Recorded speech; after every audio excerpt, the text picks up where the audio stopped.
Hello, my dear dreamer. The valley wakes slowly this morning, wrapped in a hush so soft it feels like the world itself is still half asleep.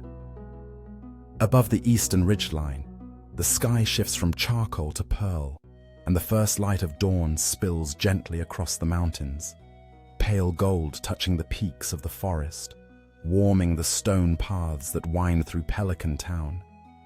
Mist clings to the lower meadows, pooling in the hollow where the river bends, and curling around the old wooden fence posts that mark the edge of your farm. Somewhere in the distance, a rooster calls, not urgently, but lazily, as if even he knows there's no reason to hurry. In the town below, curtains shift behind kitchen windows. Robin adjusts her tool belt as she steps out onto her porch, breathing in the cool morning air before making her way down the path toward the carpenter's shop. Marnie hums a soft tune as she fills the water troughs for her animals. The river murmurs its steady song beneath the stone bridge, where wildflowers lean toward the water, still damp with dew. And here, on your farm, the world is quiet. The barn door creaks gently in the breeze. A cat stretches lazily on the porch railing, one paw dangling over the edge. The strawberry plants glisten with moisture, their leaves cupped to catch the last remnants of the night. Today holds nothing that demands your attention, no bundles waiting to be completed, no festivals looming on the calendar, no pressure to plant, harvest, or sell. Today is simply here, a day to exist in, to move slowly through, to breathe with. You might water a few crops, just to feel the cool handle of the watering can in your hands. You might spend an hour sitting by the pond, watching dragonflies skim the surface.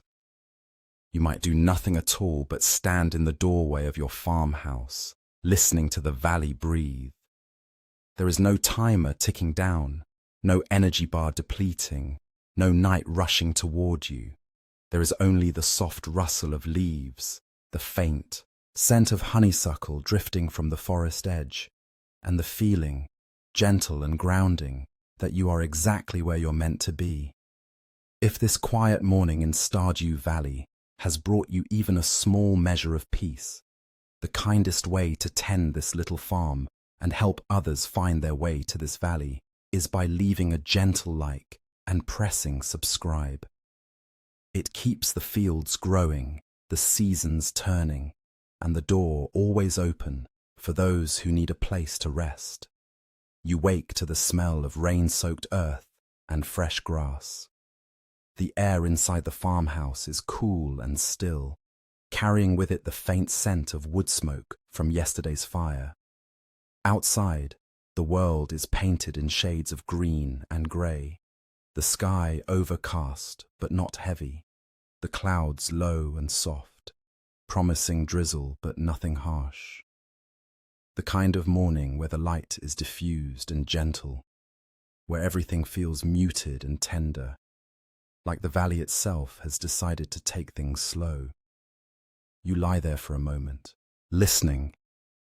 The sound of rain is barely audible, just a whisper against the roof, a soft patter on the windowsill. Somewhere beyond the farm, a cow lows gently.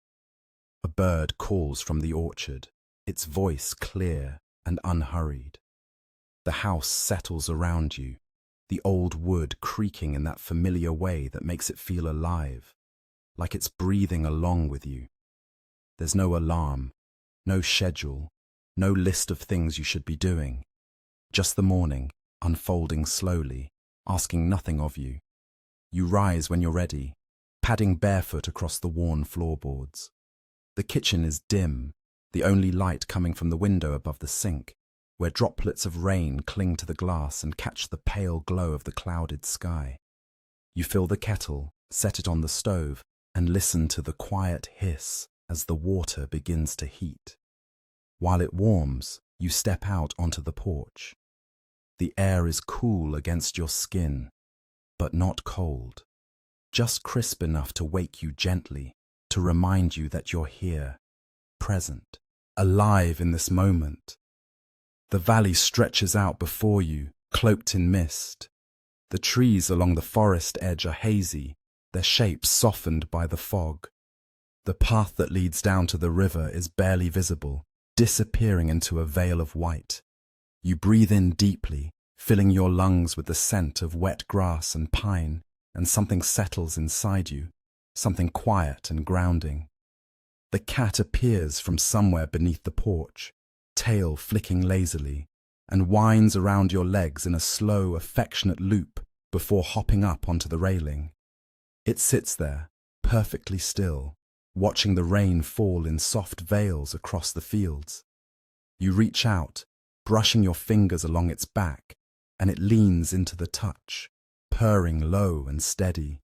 For a while, you just stand there, watching the mist shift, listening to the rain.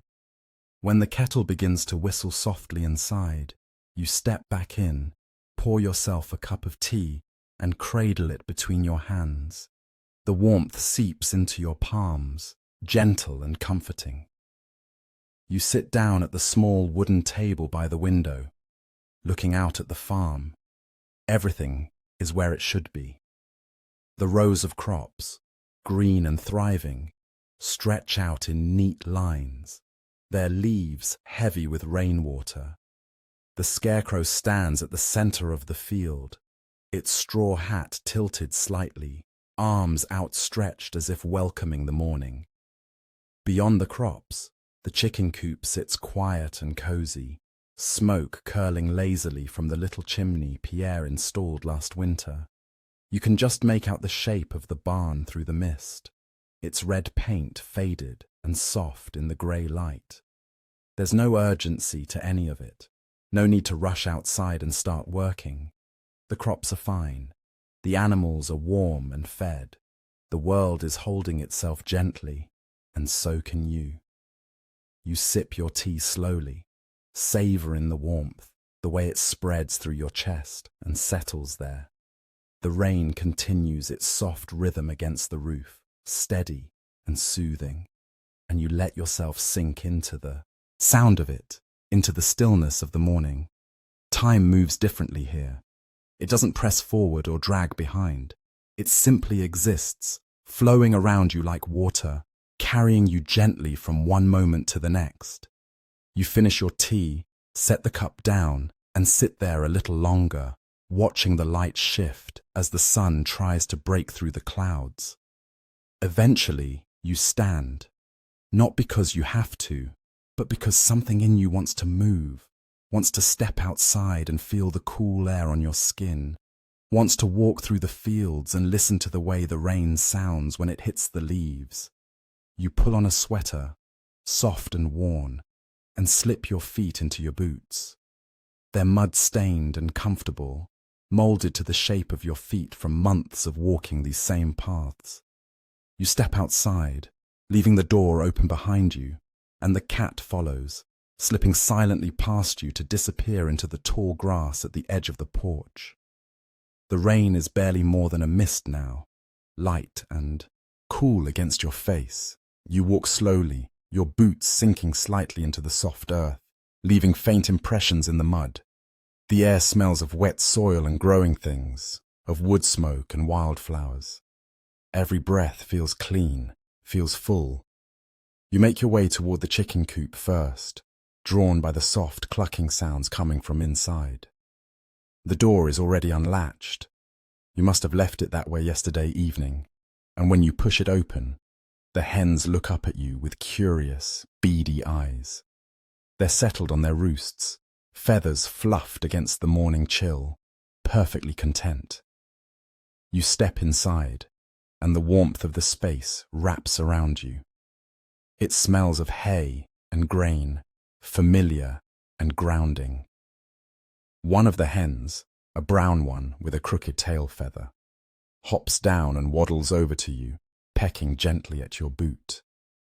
You crouch down, running your hand along her back, and she makes a soft, approving sound, leaning into your touch. There are eggs in the nesting boxes, smooth and pale, still warm. You gather them carefully, cradling them in the crook of your arm, and the hens watch you with calm, untroubled eyes. They know you. They trust you. There's no rush here, no anxiety, just the quiet rhythm of the morning, the soft sounds of the chickens settling back onto their roosts, the faint rustle of hay as they shift. You close the door gently behind you and make your way toward the barn, the eggs tucked safely against your chest.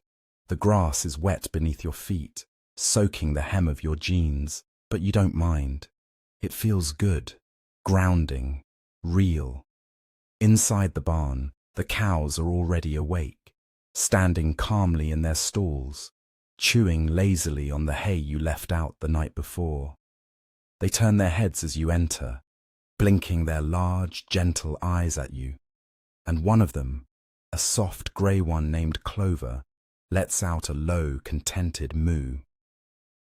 You set the eggs down carefully on a wooden shelf near the door and move toward the cows, running your hand along Clover's side. Her coat is warm and soft beneath your palm, and she leans into you slightly, her breath warm against your arm.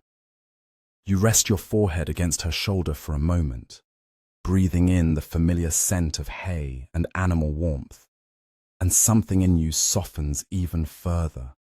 There's no hurry to milk them, no pressure to move on to the next task. You simply stand there, your hand on Clover's side, feeling the slow rise and fall of her breathing, the steady rhythm of her heartbeat beneath your palm. The rain picks up slightly outside, drumming a little louder against the barn roof, and you close your eyes, letting the sound wash over you. It's hypnotic, this rhythm, the rain, the breathing of the cows, the soft rustle of hay. You could stand here for hours and lose yourself in it, and maybe you do. Time slips away, gentle and unnoticed.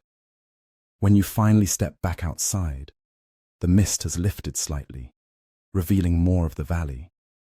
The river is visible now, winding its way through the meadow, its surface rippling softly under the rain. The trees along the forest edge are clearer, their branches heavy with moisture, droplets clinging to the leaves and catching what little light filters through the clouds.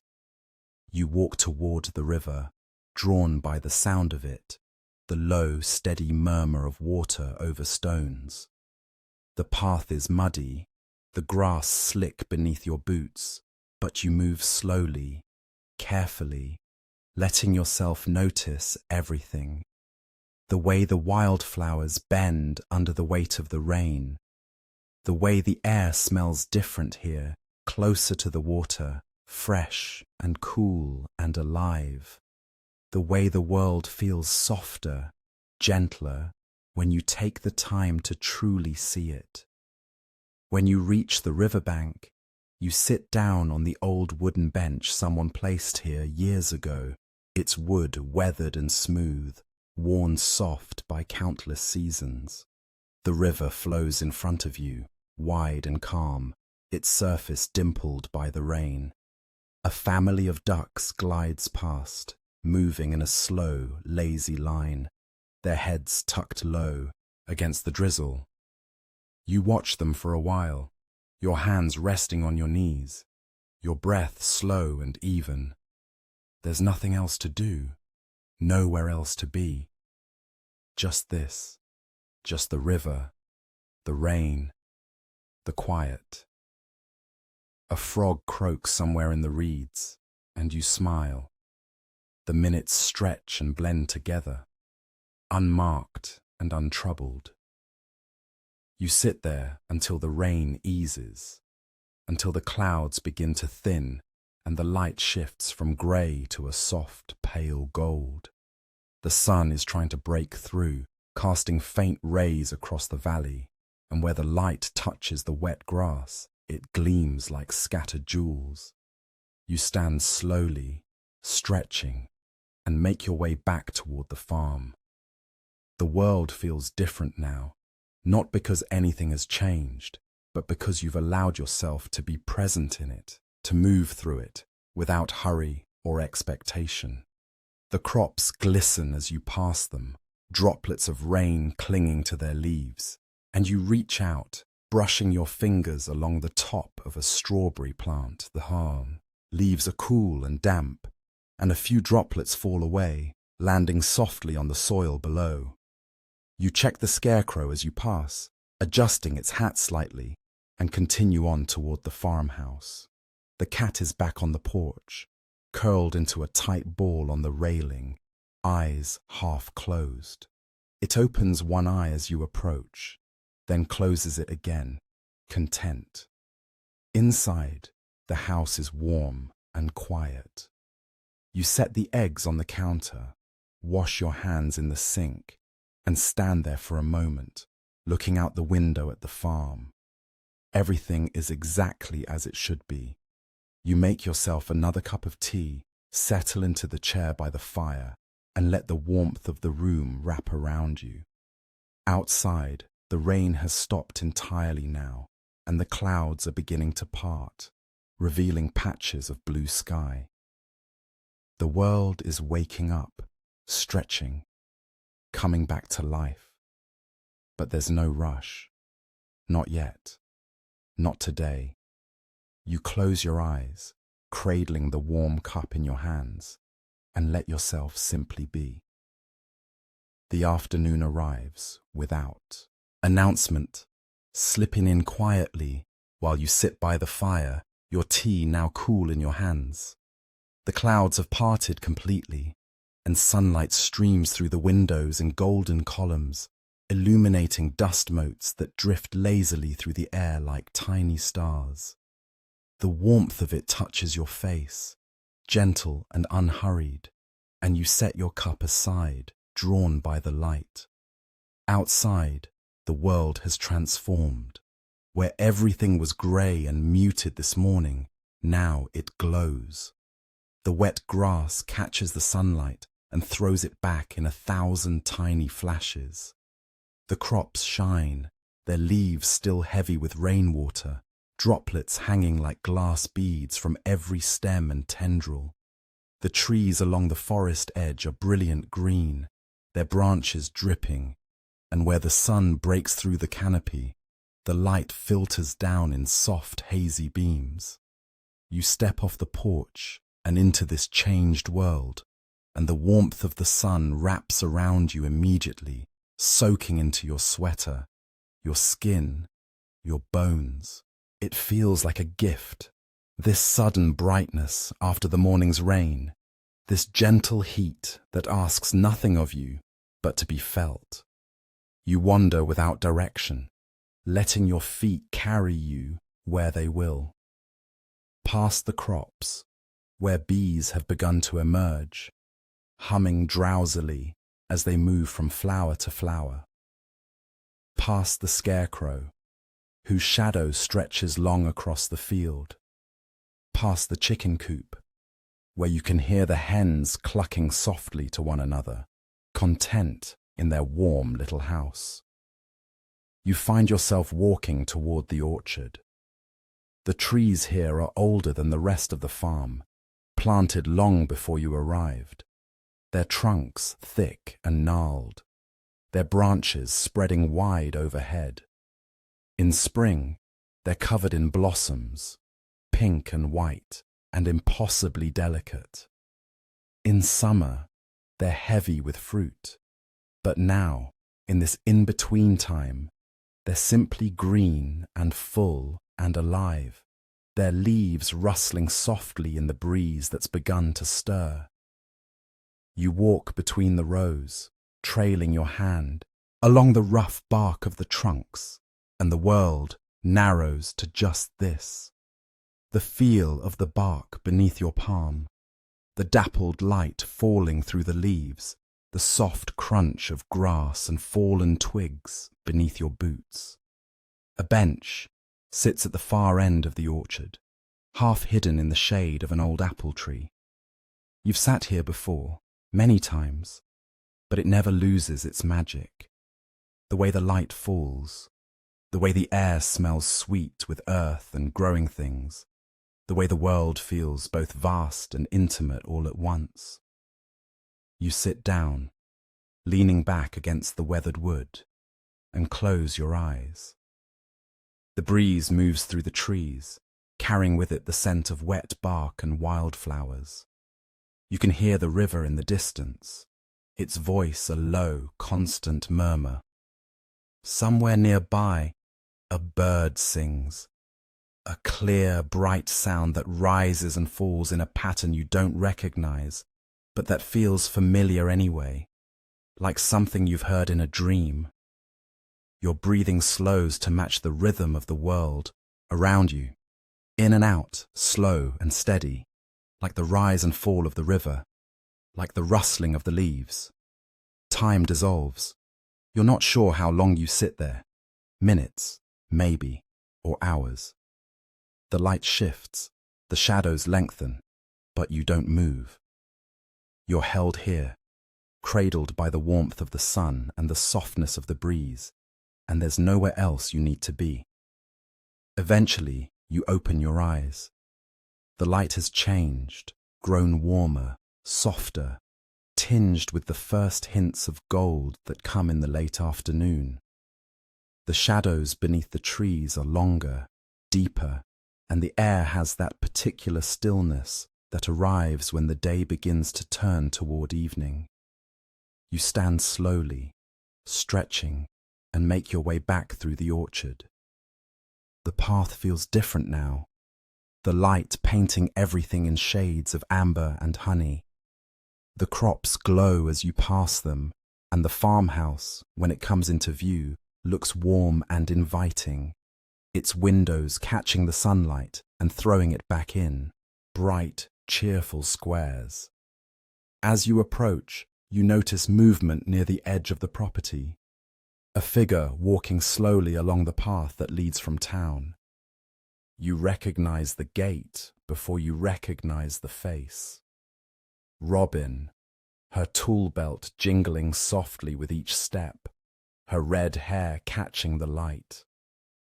She sees you and raises a hand in greeting, her smile easy and genuine. "Afternoon," she calls as she gets closer, her voice warm and unhurried. "Beautiful day, isn't it? After all that rain this morning?" You nod, returning her smile. "It is." She stops a few feet away, hands on her hips, looking around at the farm with an appraising eye. "Your crops are looking good. Strawberries coming in?" "They are," you say, slowly. "That's the way it goes," she says, nodding. "Can't rush these things." She glances toward the barn, then back at you. "I was just taking a walk, clearing my head. Thought I'd come by and see how you were settling in. You need anything fixed? Any repairs?" You shake your head. "Everything's holding up well. Thank you." Good, good." She's quiet for a moment, just standing there, looking out at the valley. Then she says, softer, "It's a good life you've got here. Peaceful.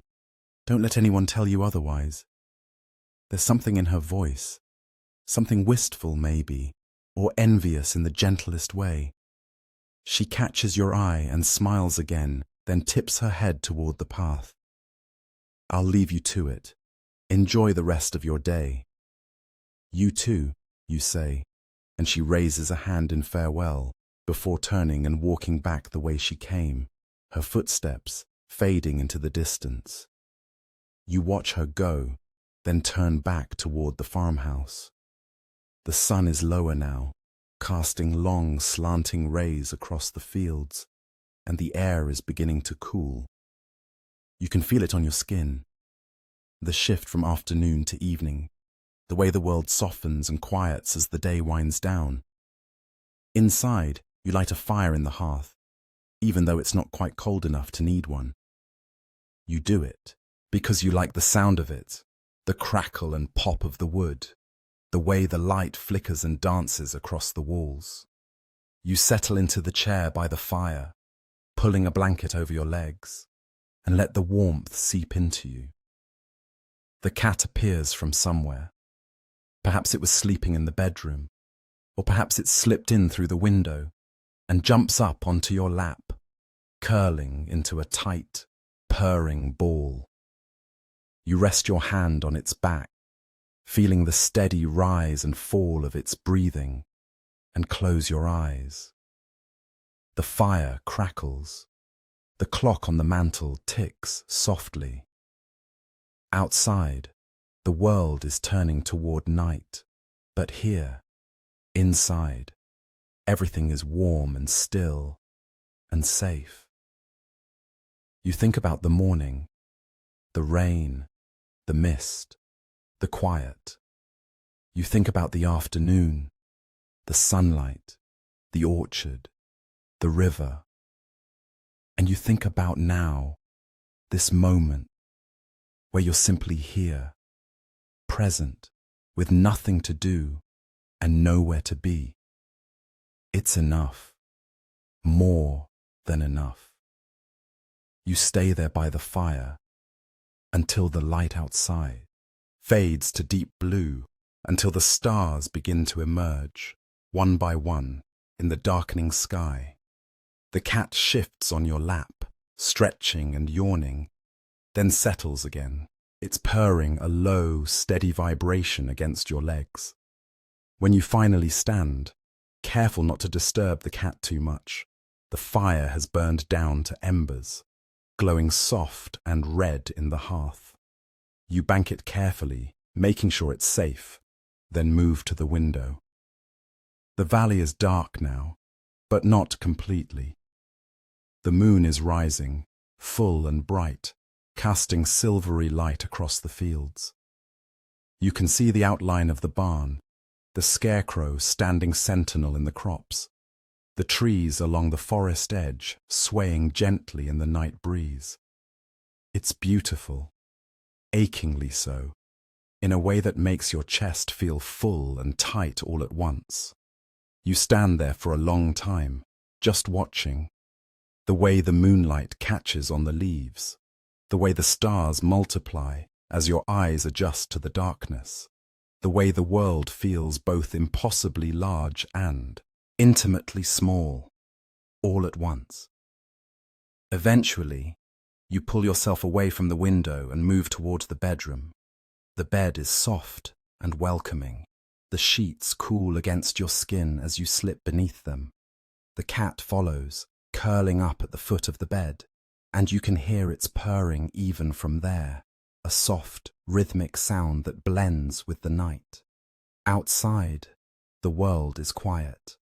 Inside, you are warm and safe, and as you close your eyes, drifting towards sleep, you think, tomorrow will come, soft and unhurried, just like today, and the day after that, and the day after that. Each one a gift, each one gentle, each one enough. You let that thought carry you down, down into sleep, where dreams of rain and sunlight and growing things are waiting. Morning comes again, softer than the day before. You wake to birdsong, not the sharp, urgent calls of early spring, but the lazy, meandering songs of summer settling in.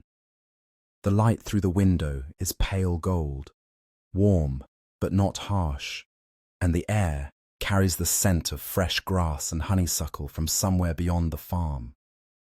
You lie there for a while, eyes still closed, just listening. The cat is gone from the foot of the bed, likely already outside, hunting in the tall grass or sunning itself on the porch. The house is quiet, the kind of quiet that feels full rather than empty, holding the memory of the fire from last night, the warmth of sleep, the promise of a new day. When you finally rise, you do so slowly, stretching the sleep from your limbs, padding barefoot across the cool floorboards to the window. You pull back the curtain and look out. The valley is awash in morning light, everything touched with gold. The mist from yesterday is gone, replaced by clear, bright air. You can see all the way to the mountains, their peaks sharp against the pale blue sky. The river glimmers in the distance, winding its way through the meadow, and the fields, your fields, are green and thriving, the crops swaying gently in the breeze. It's going to be a warm day. You can feel it already, in the way the sunlight pools on the floor, in the stillness of the air. You dress in something light, a worn linen shirt, soft trousers, and make your way to the kitchen. The kettle is still on the stove from yesterday, and you fill it again, setting it to boil while you open the windows. Fresh air floods in, cool and clean, carrying with it the sounds of the valley waking up. While you wait for the water to heat, you step outside. The porch is warm beneath your bare feet, the wood smooth and familiar. The cat is there, just as you suspected, stretched out in a patch of sunlight, eyes half closed, the very picture of contentment. You step around it carefully and move to the edge of the porch, looking out at the farm. Everything is just as you left it. The chickens are beginning to stir in their coop, clucking softly to one another. The cows are visible through the open barn door, standing calmly in their stalls. The crops are heavy with dew, the droplets catching the morning light and scattering it in tiny rainbows. You breathe in deeply, filling your lungs with the sweet, earthy air, and something inside you settles, like a puzzle piece clicking into place, like coming home. The kettle whistles softly from inside, and you turn back, pouring yourself a cup of tea and carrying it back out to the porch. You sit on the top step, cradling the warm cup in your hands, and watch the world wake up around you. A rabbit appears at the edge of the field, nose twitching, ears swiveling toward you. It freezes when it sees you, perfectly still, and you freeze too, not wanting to startle it. For a long moment, you simply watch each other, you and the rabbit, both perfectly still, both part of this quiet morning. Then, slowly, the rabbit relaxes. It hops a little closer, nibbling at the grass near the fence, and you exhale softly, smiling. The morning unfolds in small, gentle moments like this. The rabbit eventually hops away, disappearing into the tall grass. A butterfly drifts past, bright orange against the green. The chickens begin to cluck more loudly, and you know they're ready to be let out. You finish your tea, set the cup down on the step, and make your way to the coop. The hens are eager this morning, bustling out the moment you open the door, their wings fluttering, their feet scratching at the dirt.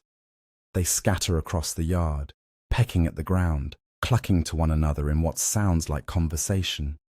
You watch them for a moment, amused, then step inside to collect the eggs. There are more today than yesterday, 5, smooth and warm, nestled in the straw. You gather them carefully, tucking them into the basket you keep by the door, and carry them back to the house. Inside, you set the basket on the counter and stand there for a moment, looking around.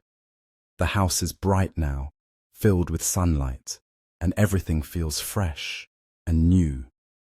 You decide, on a whim, to make breakfast, something simple but satisfying. You crack 2 of the eggs into a pan, watching as the whites sizzle and turn opaque, the yolks bright and golden. You slice some bread, toast it over the fire, and spread it with butter and a little honey. When the eggs are done, you slide them onto a plate, pour yourself another cup of tea, and sit down at the table by the window. The food is simple, but it tastes perfect, rich and warm and grounding. You eat slowly, savoring each bite, watching the world outside the window as you do. When you're finished, you wash your plate and cup, dry them, and set them back in the cupboard. Then you stand there, hands resting on the edge of the sink, looking out at the farm. What to do with the day? There's no pressure, no list of tasks waiting for you. The crops are watered. Yesterday's rain saw to that. The animals are fed and content. The house is clean. You could do something, or you could do nothing. Both feel equally right. Eventually, you decide to walk. Not anywhere in particular, just walk. Through the fields, maybe, or down to the river, or into town, wherever your feet take you. You slip on your boots, grab a hat to shield your face from the sun, and step outside. The day is warm now, the sun high and bright, and the air shimmers slightly in the heat. But it's not oppressive, just pleasant, the kind of warmth that makes you want to move slowly, to take your time, to notice everything. You walk through the fields first, trailing your hand along the tops of the crops. The strawberries are ripening, their green skin blushing pink and red. The kale is thick and dark, its leaves broad and healthy. Everything is growing, thriving, and you feel a quiet pride at the sight of it. Not pride in the sense of accomplishment, but pride in the sense of connection. You're part of this. You helped make this happen. You continue on, past the fields and into the tall grass beyond. The grass here is wild and uncut, reaching up to your knees, and it rustles softly as you move through it. Butterflies drift lazily from flower to flower, and bees hum in the clover. You can hear the river ahead, louder now, and you follow the sound. The riverbank is shaded by willow trees, their long trailing branches dipping into the water. You find a spot beneath one of them and sit down, your back against the trunk, your legs stretched out in front of you. The water is clear and cool-looking, moving in gentle ripples over smooth stones. You can see fish darting beneath the surface, quick flashes of silver and gold. A dragonfly hovers above the water, its wings catching the light, iridescent and impossibly delicate. You close your eyes and listen. The river flowing, the breeze moving through the willow branches, the distant call of a bird. Your own breathing, slow and steady. You could fall asleep here, you think, drift off in the shade, lulled by the sound of the water. And maybe you do, just for a moment. Or maybe you simply let yourself slip into that half-awake, half-dreaming state where the world feels soft and distant. When you open your eyes again, the light has shifted slightly, grown a little warmer, a little deeper. You're not sure how much time has passed, but it doesn't matter. You stand, brushing the grass and leaves from your clothes, and continue walking, following the river downstream. The path here is narrow and winding, overgrown in places, but you've walked it enough times that your feet know the way. Eventually, the path opens up, and you find yourself at the edge of town. Pelican town is quiet today, drowsing in the afternoon heat. The streets are mostly empty, save for a few villagers going about their day. Pam sitting on her porch, fanning herself with a newspaper. Gus sweeping the front step of the saloon. Emily hanging laundry in her backyard, humming softly to herself. You wave to Pam as you pass, and she nods, lifting her hand in a lazy acknowledgement. Gus glances up and smiles. "Hot one today," he calls, and you nod in agreement. You're not sure where you're going exactly, but your feet carry you toward the town square, where the old community centre stands, its windows dark and its walls covered in ivy. You've been meaning to do something about it, clean it up, maybe, restore it, but there's no rush, Not today. Instead, you sit down on the edge of the fountain in the center of the square, dipping your hand into the cool water. It feels good against your skin, refreshing, and you splash a little on your face, your neck. The square is peaceful. The trees rustle overhead, their leaves casting dappled shadows on the cobblestones. A cat, not yours, but one of the town's many strays, slinks past, pausing to sniff at your boot before moving on. You watch it disappear around the corner, then lean back, tilting your face up to the sky. The clouds are sparse today, thin and wispy, drifting slowly across the blue. You watch them shift and change, seeing shapes in them, a bird, a fish, a face, and then losing them again as they dissolve into nothing. Time passes, unmarked and unnoticed. Eventually you stand and begin to make your way back toward the farm.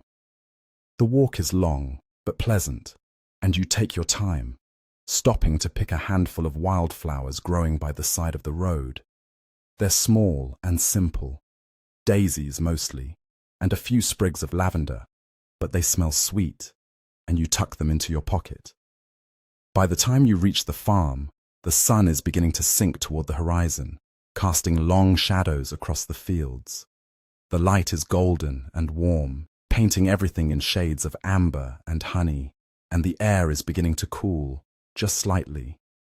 You check on the animals, cows still content, chickens settling in for the evening, and make your way back to the house. Inside, you place the wildflowers in a small jar of water and set them on the table. They look cheerful there, bright and alive, and you smile at the sight of them. Dinner is simple, leftover bread, some cheese, a handful of berries you picked earlier in the week. You eat at the table, watching through the window as the light fades and the stars begin to appear. When the sky is fully dark, you step outside one last time, just to breathe in the night air. The valley is quiet, wrapped in darkness, but the moon is rising again, and its light is enough to see by. You stand there on the porch, looking out at the farm you've built, the life you've made, and you feel content, deeply, fully content. Tomorrow will come, and the day after that, and you'll be here, moving through them slowly, gently, with no rush and no pressure, just living, just being. And that, you think, is more than enough.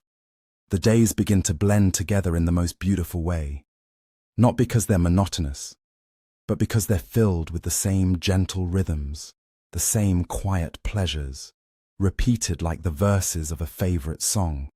You wake, you tend the kagside, farm, you wander, you rest. The sun rises and sets. The seasons shift, almost imperceptibly, one day warmer than the last, one evening longer, one morning brighter. You stop counting the days. There's no need to. The calendar on the wall remains unturned, its pages gathering dust, and you don't miss it. This morning, you wake to the sound of rain again, not the soft mist of before, but a steady, drumming rain that taps insistently against the windows and rushes in little rivers off the eaves. The sky outside is dark grey, heavy with clouds, and the air inside the house is cool and damp. You pull the blanket up to your chin and lie there for a while, listening to the rain. There's something deeply comforting about it, the way it sounds, the way it makes the house feel even cozier, even safer.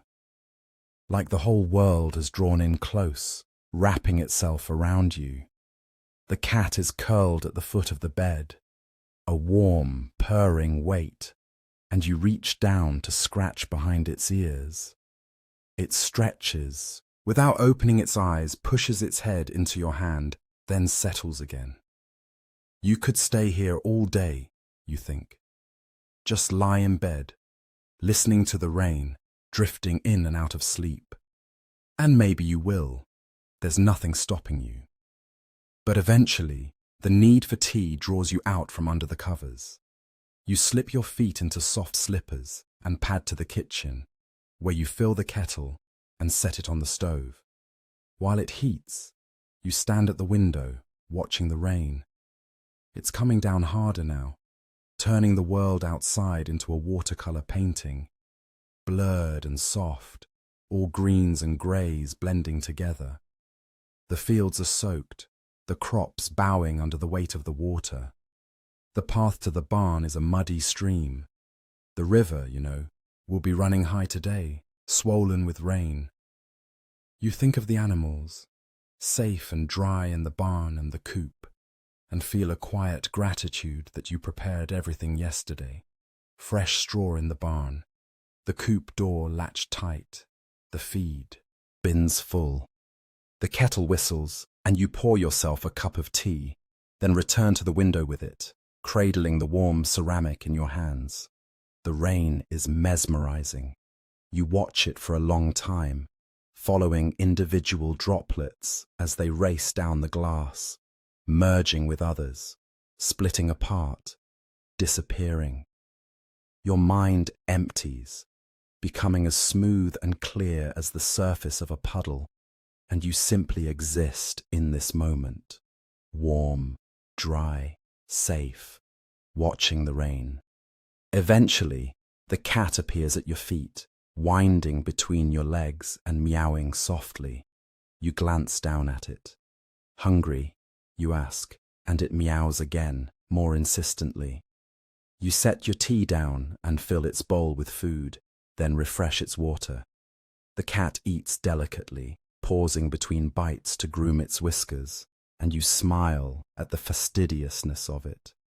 Your own stomach is beginning to make its needs known, so you prepare a simple breakfast, oatmeal with honey and a handful of berries, another cup of tea.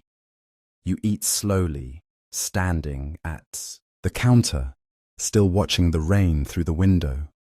When you're finished, you wash your dishes and stand there, hands resting in the warm, soapy water, considering the day ahead. You should check on the animals, make sure they're comfortable. Beyond that, nothing.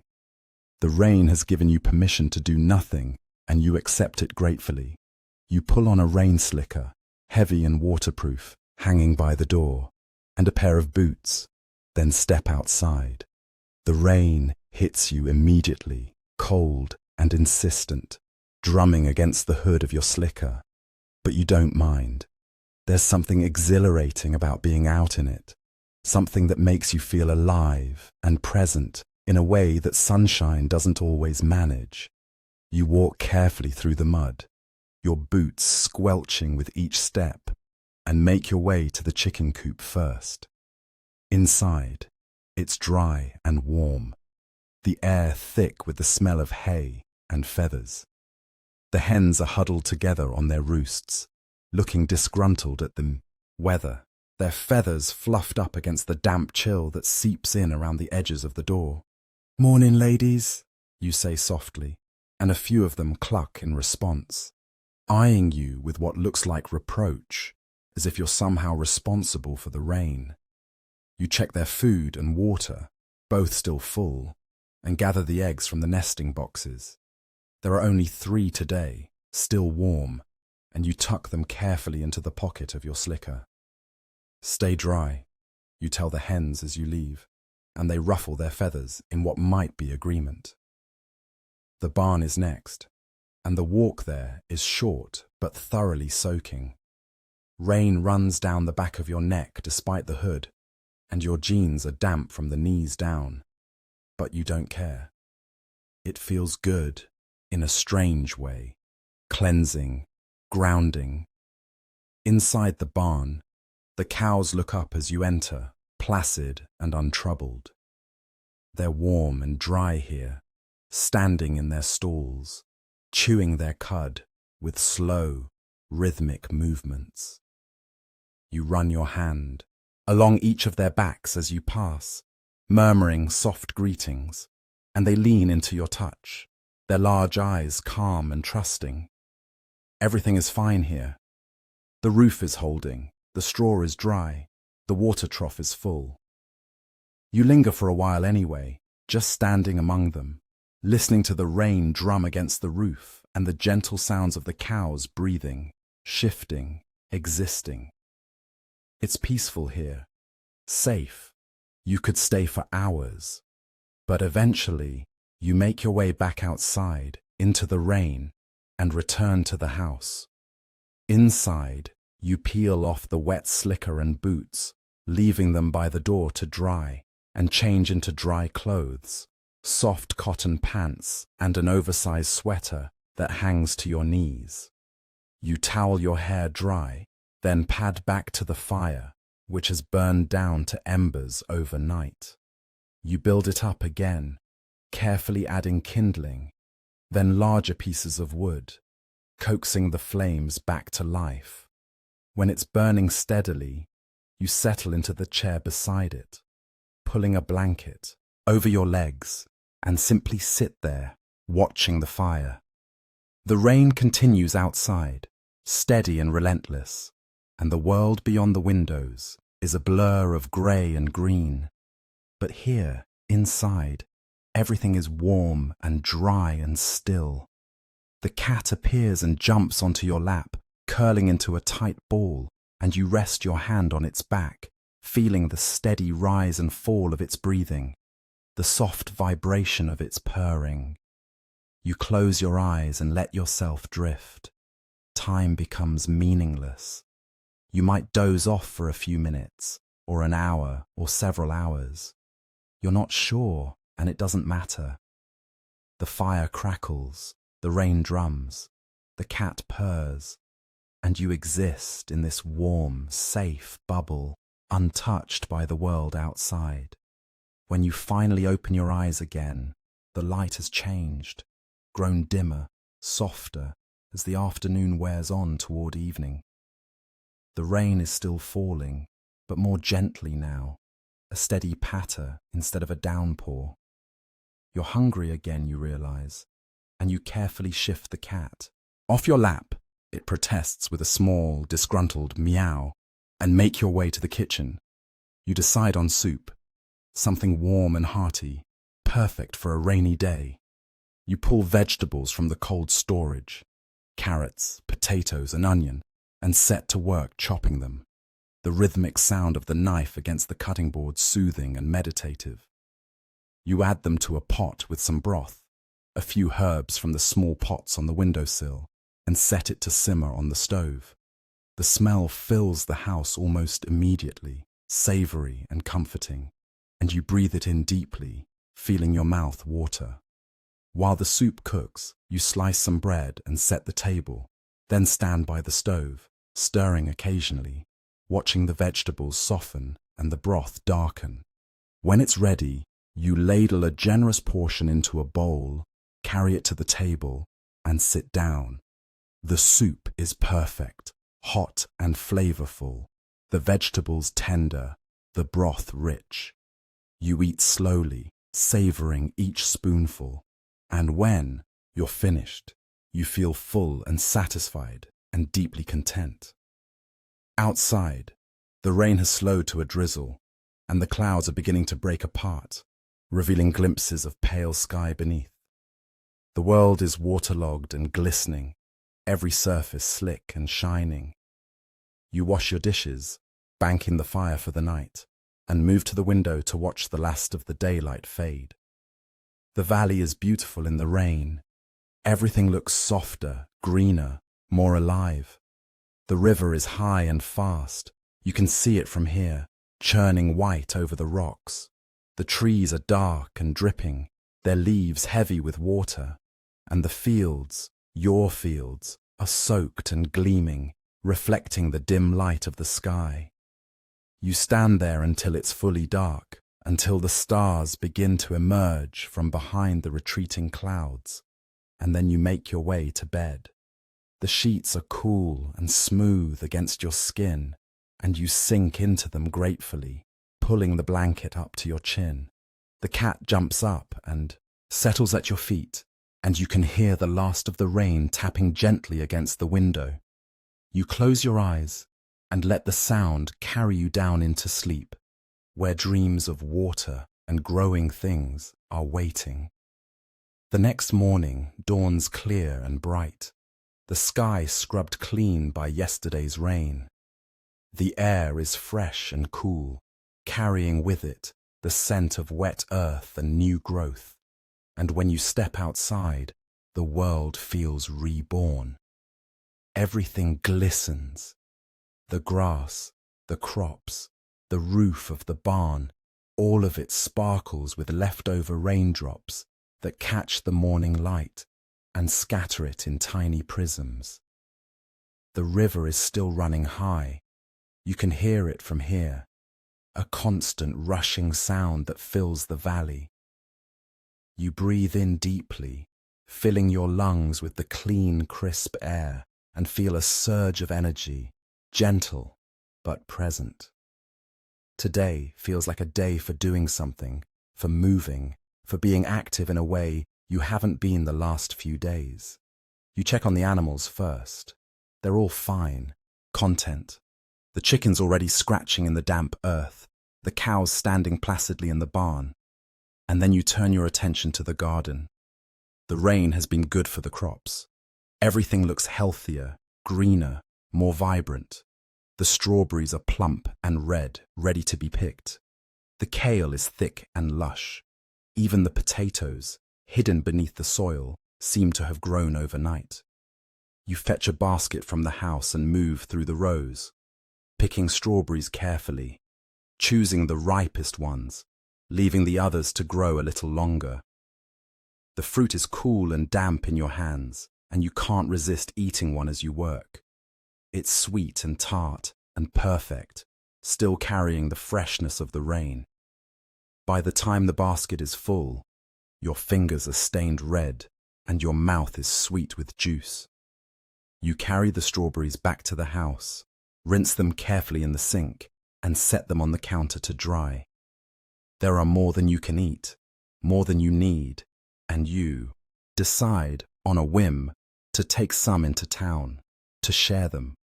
It's been a while since you visited anyone, and the thought of seeing familiar faces, of sharing this small harvest, feels right. You pack the strawberries into a smaller basket, covering them with a clean cloth, and set off down the path toward Pelican town. The walk is pleasant, the morning still cool, the path drying quickly in the sun. You pass the river, swollen and rushing, and pause for a moment to watch it. The water is brown with silt, churning and frothing, and it's mesmerizing in its power, its relentless forward motion. You continue on, and soon the town comes into view. It's busier today than the last time you visited. Pierre's shop is open, and you can see a few people milling around inside. Jody is out in her garden, pulling weeds, and she waves when she sees you. You wave back, smiling. You make your way to the saloon first, pushing open the heavy wooden door and stepping inside. It's dim after the brightness. Outside, and it takes a moment for your eyes to adjust. The saloon is quiet this time of day, only a few patrons scattered at the tables. Gus is behind the bar, wiping down glasses, and he looks up when you enter, his face breaking into a warm smile. "Well, hello there," he says, setting the glass down. "Haven't seen you in a while. How have you been?" "Good," you say, crossing to the bar. "Really good. I brought you something." You set the basket on the bar and pull back the cloth, revealing the strawberries. Gus's eyes light up. "Well, would you look at that?" he says, reaching out to pick one up, turning it over in his hand. "These are beautiful. Fresh picked?" "This morning," you confirm. "You're too kind," he says, popping the strawberry into his mouth. His eyes close as he chews, and he makes a small sound of appreciation.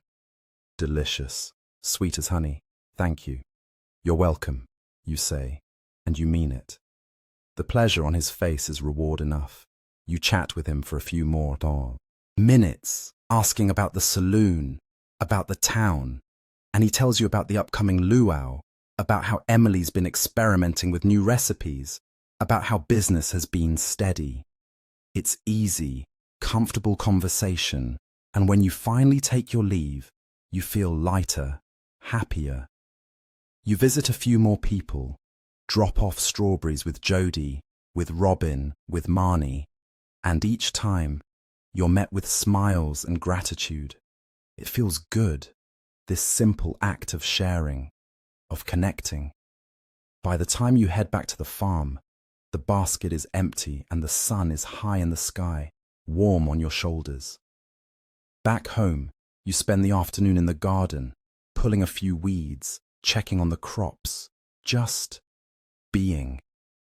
The work is meditative, rhythmic, and you lose yourself in it, in the feel of the soil beneath your hands, the smell of the earth, the warmth of the sun on your back. When the shadows begin to lengthen, you straighten up, brushing the dirt from your hands, and look around at what you've done. The garden looks neat and tended, the rows straight, the plants healthy and strong. It's satisfying, this tangible evidence of care, of effort. You make your way back to the house, wash your hands and face, and prepare a simple dinner, bread and cheese, some of the leftover soup from yesterday. You eat on the porch, watching the sun sink toward the horizon, painting the sky in shades of pink and orange and gold. The valley is bathed in warm light, everything glowing, and you sit there until the colors fade and the first stars appear, feeling peaceful and full and grateful. When you finally go inside, you're tired in the best way, the kind of tired that comes from a day well spent, from moving and doing and connecting. You slip into bed, the sheets cool and welcoming, and close your eyes. Sleep comes easily, pulling you down gently, and your last thought, before you drift off, is simple and true. This is a good life. The rhythm of the farm becomes as natural as breathing. Days unfold like petals, each one similar yet distinct, marked not by grand events, but by small shifts. The way the light falls differently each morning, the gradual ripening of fruit, the soft progression of wildflowers blooming along the fence line. You wake one morning to find the world wrapped in fog so thick you can barely see past the porch. It's not the rain mist of before, but something denser, more mysterious.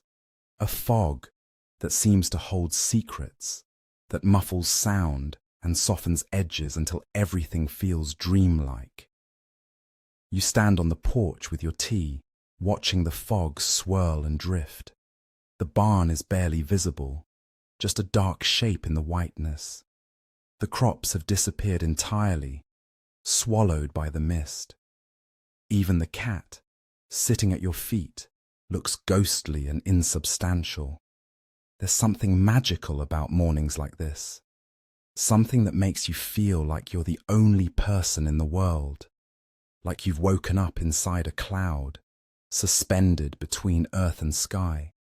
You finish your tea slowly, reluctant to break the spell, and then pull on a sweater and boots. The fog is cool against your face as you step off the porch, moisture beading on your skin and hair. You can't see more than a few feet ahead, so you move carefully, following the familiar path to the chicken coop more by memory than sight. The chickens are subdued this morning, quieter than usual, as if the fog has affected them too. You gather the eggs, 4 today, still warm, and murmur soft words to the hens before slipping back outside. The world feels different in the fog. Sounds are muffled and strange, coming from unexpected directions. You hear the river, but it sounds closer than it should be, its voice amplified by the mist. A crow calls somewhere overhead, invisible, its cry echoing oddly in the white silence. You make your way toward the barn, your boots leaving dark prints in the wet grass that disappear almost immediately behind you. Inside, the cows are calm, chewing peacefully, their breath adding to the misty air. You rest your forehead against Clover's warm side for a moment, breathing in her familiar scent, hay and earth and animal warmth, and feel grounded again, tethered to something solid and real.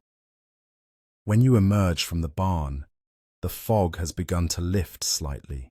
You can see farther now, the outline of the farmhouse, the scarecrow standing watch in the field. The light is changing too, growing brighter, and you know that soon the sun will burn through and the day will clear.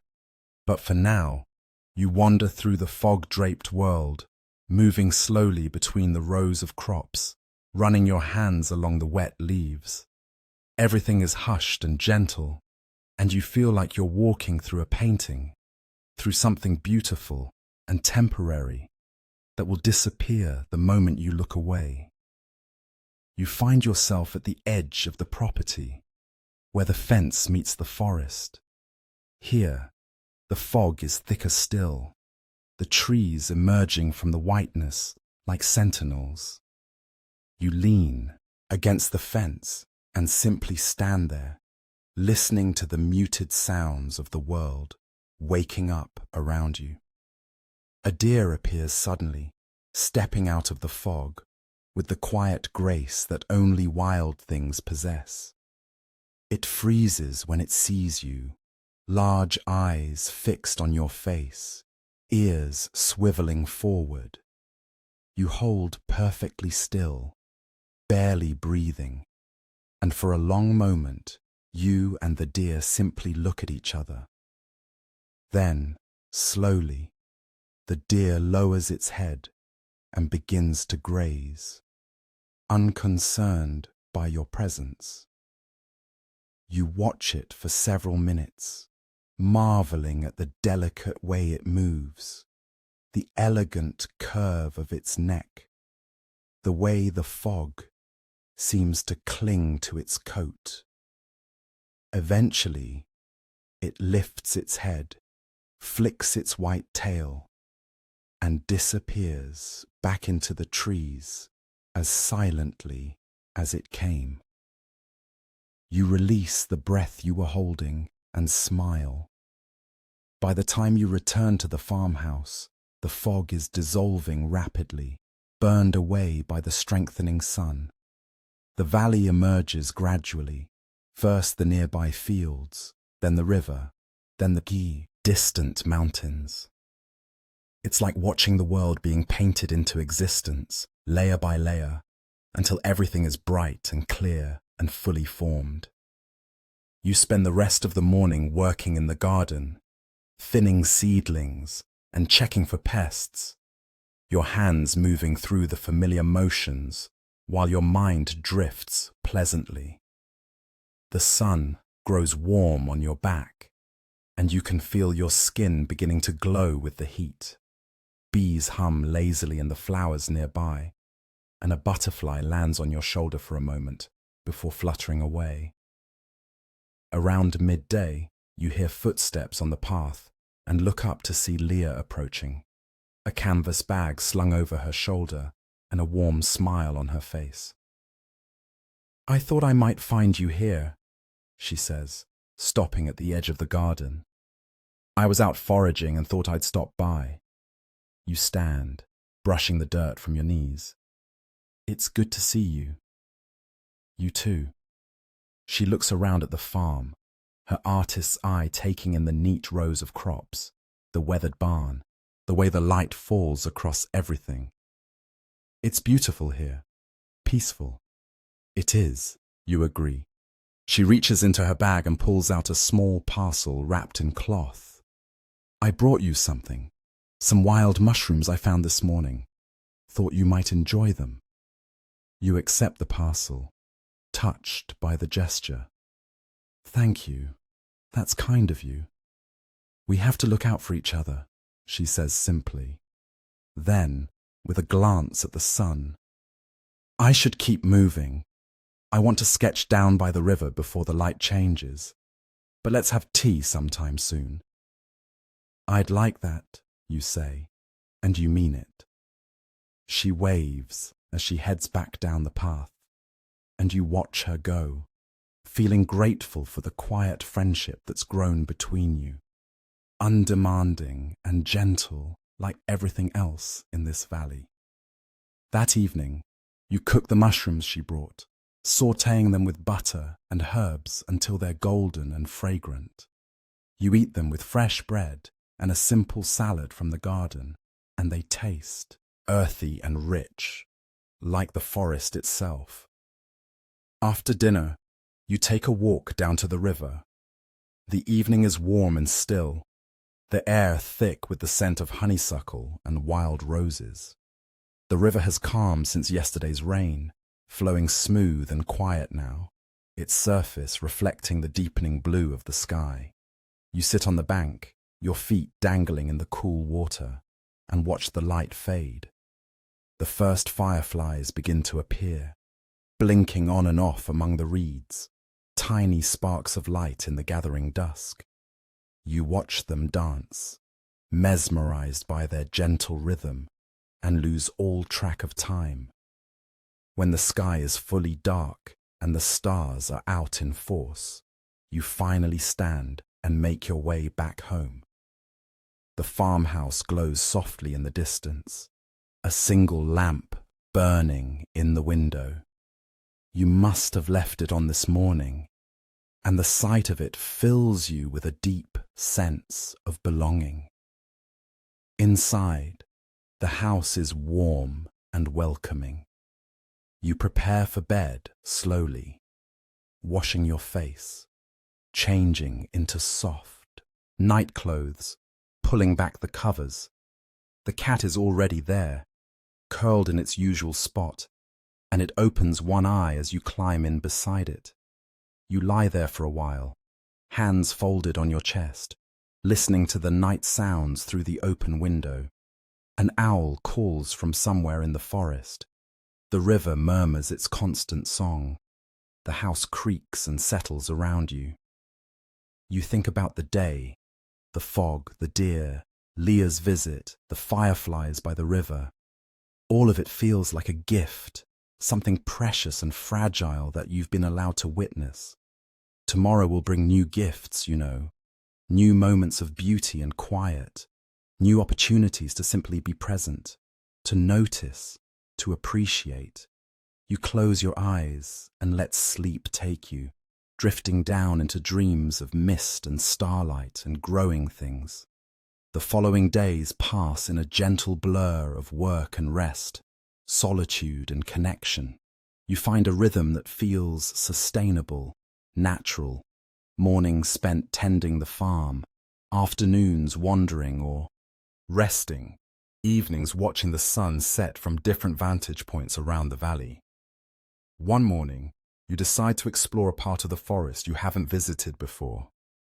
You pack a small lunch, cheese, bread, some cherries from the tree by the house, and set off with no particular destination in mind, just a desire to walk and see where your feet take you.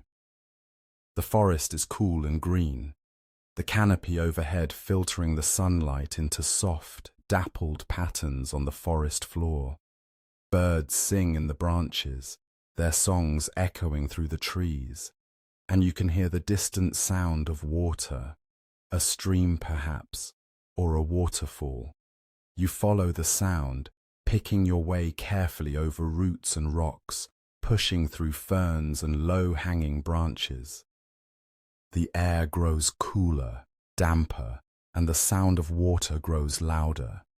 Then suddenly, you emerge into a small clearing, and there it is, a waterfall, not large, but beautiful, tumbling down moss-covered rocks into a clear pool below. The water is crystalline, and you can see smooth stones at the bottom and small fish darting between them.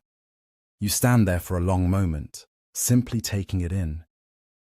The beauty of it, the unexpectedness of finding this hidden place. Then you set down your bag, remove your boots and socks, and wade into the pool. The water is shockingly cold at first, making you gasp, but you adjust quickly.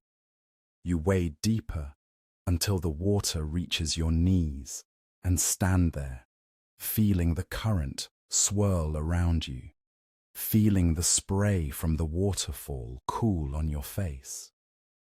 It's perfect, absolutely perfect.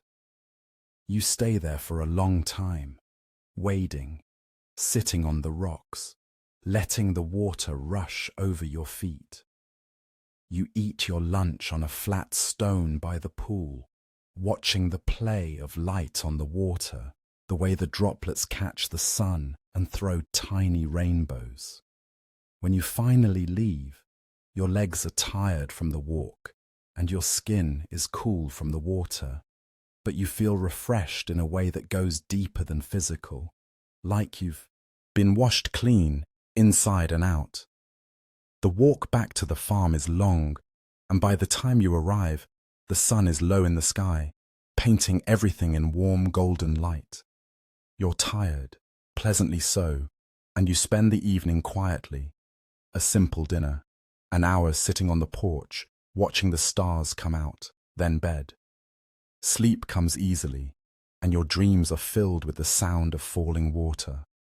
Another day, you wake to the sound of wind, strong wind, rattling the windows and making the house creak. You look outside and see the trees bending, their branches whipping back and forth, leaves torn loose and sent tumbling through the air. It's not a storm exactly. The sky is clear, the sun bright, but the wind is fierce, and it gives the day a wild, untamed feeling.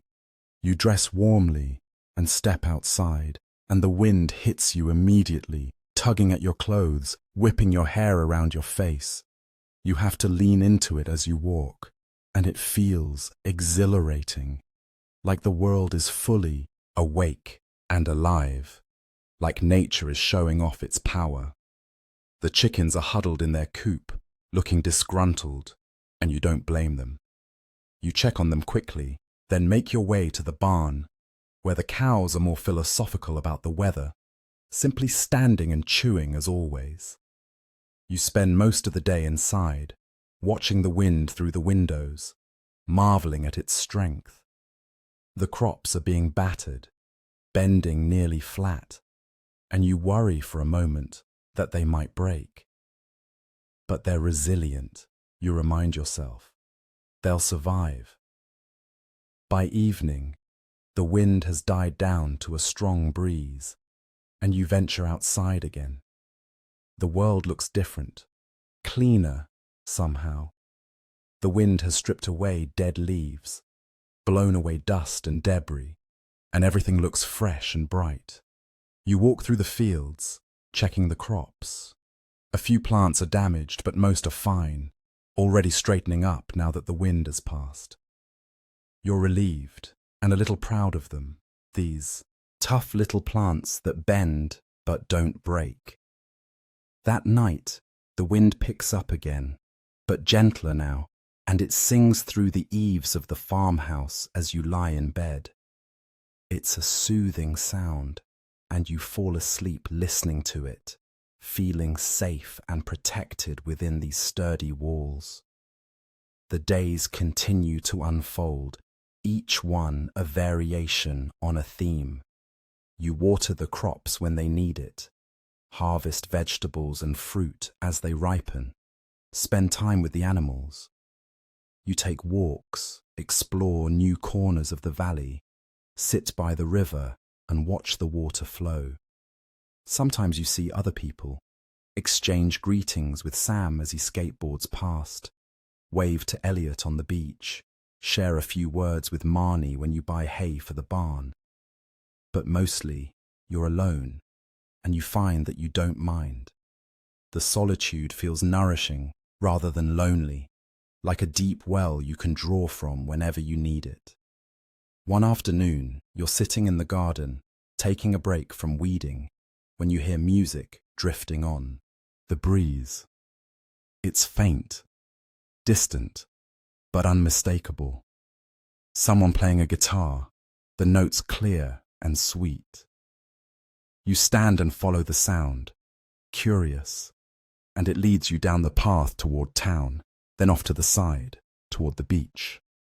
There, sitting on the sand with his back against a rock, is Elliot, his long hair tied back, his fingers moving skillfully over the strings of a guitar. He's playing something slow and melancholic, and his eyes are closed, his face peaceful. You don't want to disturb him, so you sit down quietly on a nearby rock and simply listen. The music is beautiful, achingly so, and it seems to capture something essential about this place: the beauty, the loneliness, the sense of time moving slowly. You close your eyes and let it wash over you, and for a few minutes, nothing else exists but the sound of the guitar and the gentle crash of the waves. When the song ends, Elliot opens his eyes and sees you. He smiles, a little sheepish. "I didn't know I had an audience," he says. "I didn't mean to intrude," you reply. "It was beautiful." "Thank you." He sets the guitar aside. "I don't play often, only when the mood strikes." You sit with him for a while, talking about nothing in particular: the weather, the ocean, the progress of his novel. He's easy to talk to, thoughtful and genuine, and you find yourself relaxing in his company.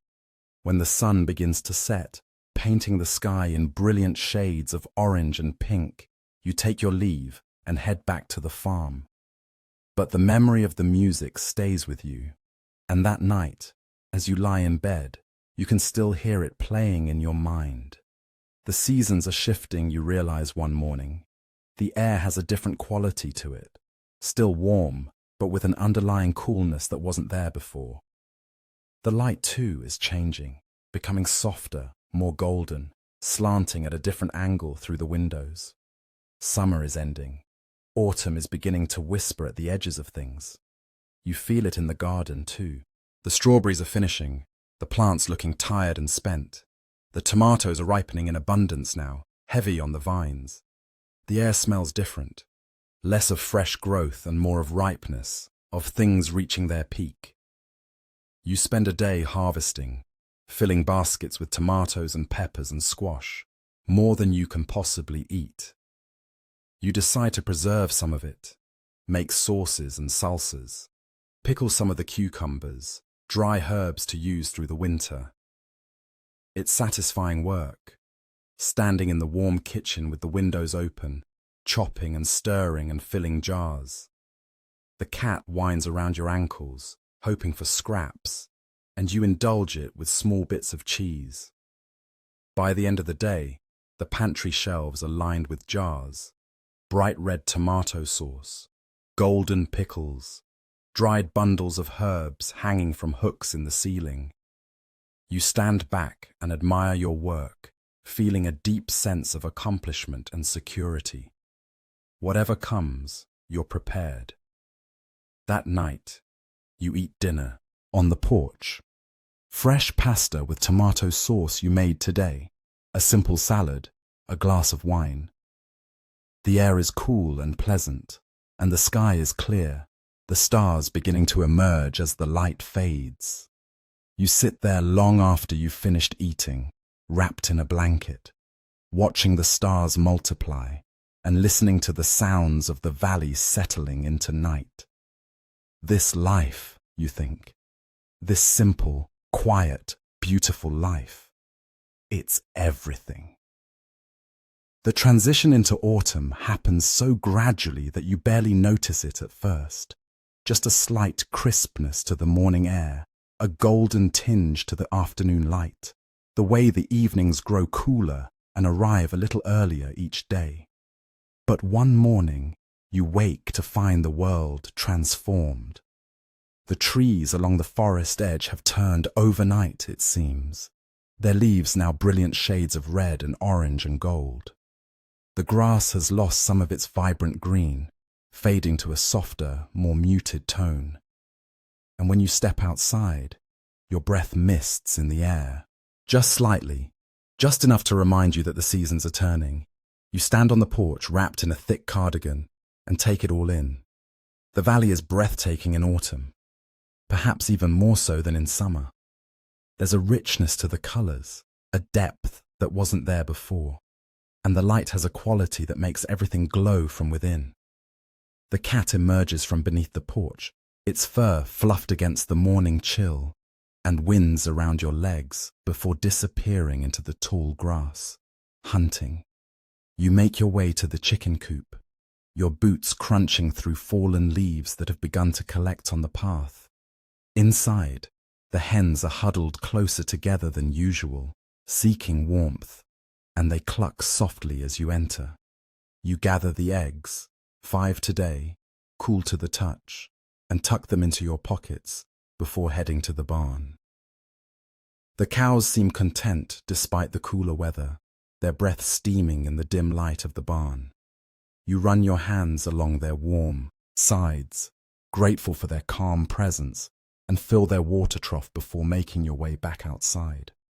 The fields are changing too. The summer crops are finished now, the plants brown and withered, ready to be cleared away. But the autumn crops, pumpkins, yams, cranberries, are thriving. Their leaves are deep, healthy green against the fading grass.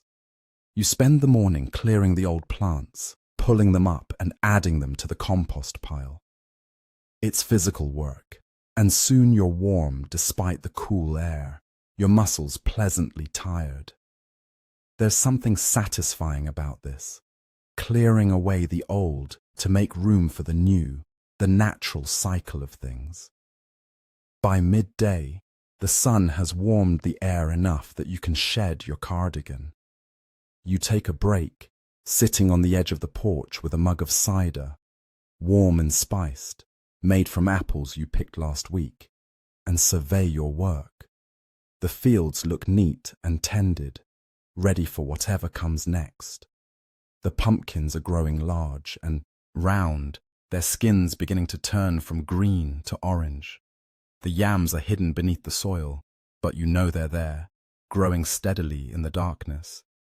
You sip your cider and feel a quiet contentment settle over you. This is the rhythm you found: work and rest, effort and ease, always moving with the seasons rather than against them. That afternoon, you decide to take a walk into town. You haven't been in a while, and there's something about the autumn air that makes you want to move, to see people, to be part of the world beyond your farm for a little while. The path to Pelican town is covered in fallen leaves, a carpet of red and gold that rustles with each step. The air smells of wood smoke and earth, and somewhere in the distance you can hear the honking of geese flying south for the winter. When you reach the town square, you find it bustling with activity. There are decorations everywhere, bundles of corn stalks, bales of hay, pumpkins arranged in cheerful piles. A banner strung between 2 posts announces the upcoming Spirits Eve festival, and people are already preparing, hanging lanterns and setting up tables. You wander through the square, taking it all in. Abigail is helping her father arrange pumpkins, her purple hair bright against the orange. Shane is carrying boxes from the general store to the saloon, his usual scowl softened slightly by the pleasant weather. And there's Penny, sitting on a bench with the children, reading them a story. You pause nearby, listening to her gentle voice as she reads about a brave little mouse who ventures into the forest to find a magical acorn. The children are rapt, their eyes wide, and even you find yourself drawn into the story, standing there longer than you'd planned. When she finishes, the children scatter, running off to play, and Penny looks up and sees you. She smiles a little shy, and waves. You wave back, then continue on your way, feeling warmed by the brief connection. You stop at Pierre's, shop to pick up some seeds for next season. Garlic, rhubarb, cauliflower. Pierre is in good spirits, chattering about the festival, about how business has been good, about how the weather has been perfect for the harvest. You listen and nod and make the appropriate responses, enjoying his enthusiasm even if you don't quite share it. On your way out of town, you pass the beach and decide, on a whim, to walk down to the water. The sand is cool beneath your feet as you remove your boots and wade into the shallow waves. The ocean is calm today, the water clear and cold, and you stand there for a long time, letting it lap at your ankles, watching the horizon where sky and sea meet in a blurred line of blue. A few fishing boats are visible in the distance, small dark shapes against the brightness. You wonder about the lives of the people on them, what it must be like to spend your days on the water, to move with the tides, to live by the rhythms of the sea rather than the land. But even as you wonder, you know you wouldn't trade places with them. This life, the farm, the valley, the quiet routine, is yours, and it fits you perfectly. You stay until the sun begins to sink toward the horizon, painting the sky in shades of lavender and rose, then make your way back to the farm. The house is dark when you arrive, and you light lamps as you move through it, filling the rooms with warm golden light. You prepare a simple dinner, roasted vegetables from the garden, a piece of fish you bought from Willie earlier in the week, and eat at the table by the window, watching the last of the daylight fade. After dinner, you sit by the fire with a book, the cat curled on your lap, and read until your eyes grow heavy. The words blur together, the story fading into the background as the warmth of the fire and the weight of the cat lull you towards sleep. Eventually, you set the book aside and make your way to bed. The sheets are cool and crisp, and you burrow beneath the blankets, feeling the day's tiredness settle into your bones in the most pleasant way. Outside, the wind has picked up, rustling the leaves that remain on the trees, and you fall asleep to the sound of it, to the familiar creaks of the house, to the soft purring of the cat at your feet. The days grow shorter, the nights longer, the air turns colder, and one morning you wake to find frost on the windows, delicate patterns of ice etched across the glass like lace. Winter is coming. You can feel it in everything. The way the animals huddle closer for warmth, the way the plants slow their growth, the way the earth itself seems to be drawing inward, preparing for rest. You spend your days preparing too.